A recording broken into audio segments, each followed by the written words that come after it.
Kamusta talaga tayo? Medyo malalaki yung kalaban nila ngayon eh. Yung laro nila parang kay Jordan Clarkson lahat. Yung player, goods naman eh. Yung coach, di ko rin masasabi na goods naman lahat eh. Ano lang, consistency lang. Tsaka big man siguro. Sa susunod, mas mapaghandaan pa natin ang mas mahaba. We have enough preparation. Okay naman yung pinakita. Kaso wala. Kamusta talaga tayo? Medyo malalaki yung kalaban nila ngayon eh. Kulang pa tayo ng shooter. Masyadong naging nakapokus kay, kay Jordan Clarkson. Talent, walang problema. Kaya sana. Problema, yun nga lang. Yung ikot ng tao, medyo nasunog yung iba. Ano nilaro nila? Yung laro nila parang kay Jordan Clarkson lahat. Parang concentrated. So, yung mabagal yung bola.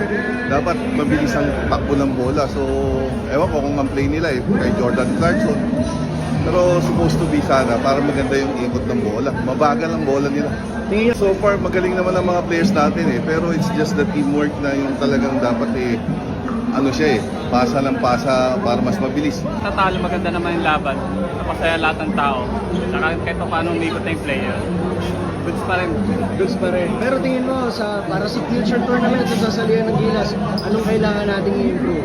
Player, goods naman eh. Yung coach, di ko rin masasabi na goods naman lahat eh. Lang pa sa practice lang. Kasi parang nalilito sila kung nasan yung ball.